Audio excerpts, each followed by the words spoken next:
আসসালামু আলাইকুম, শুভ সকাল। আশা করি আপনারা সকলেই অনেক ভালো আছেন। তো এখন বাজে হচ্ছে সকাল 5:30। তো আমি যাচ্ছি হচ্ছে আমাদের ফসলি জমিতে। তো এখানে তাদের সাথে কিছু কাজ করব। তো পরিবারের সাথে থাকতে হলে কিন্তু পরিবার যে কাজটা কন্টিনিউ করে সেটার সাথে কিছু না কিছু সময় সায় দিতে হয়, ঠিক না? তো আল্লাহ তাআলা আমাদেরকে রিজিক দিয়েছেন, সব কিছু দিয়েছেন। শুধু যে খাবারটা রিজিক সেটা না।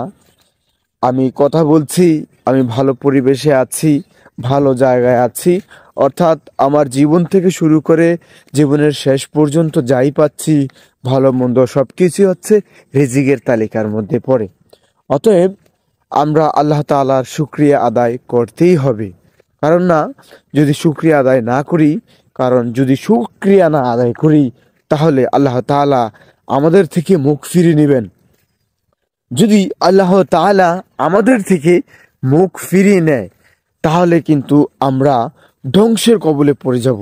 কারণ না, আল্লাহ তাআলা যদি আমাদের প্রতি রাজি খুশি না থাকে আর আমরা যদি আল্লাহর থেকে মুখ ফিরিয়ে নেই, তাহলে কিন্তু আমাদের বিপদ ঘটবেই।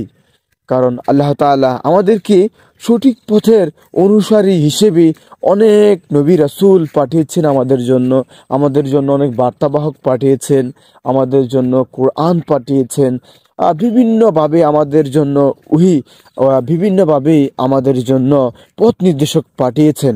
আমরা আমরা এখন এই সমাজ এখন শিক্ষিত, পড়তে পারে। আর আমরা সবাই পড়ার চেষ্টা করব যে আসলে কি আমরা আমরা মৃত্যুর পর কোথায় যেতে হবে, মৃত্যুর পর কি হবে, আমাদের কি জবাবদিহি করতে হবে সেটা জানতে হবে, ঠিক আছে? তারপরে যদি আমরা আমল করি, তাহলে সেটা আমাদের মন তৃপ্তি পাবো, ঠিক আছে? তো আমরা আমাদের নিজের জন্যই এই বাঁচার আমরা আমাদের নিজকে বাঁচানোর জন্যই চেষ্টা করব। আল্লাহ তাআলা আমাদেরকে ক্ষমা করুক এবং সঠিক পথ দান করুক। আমিন।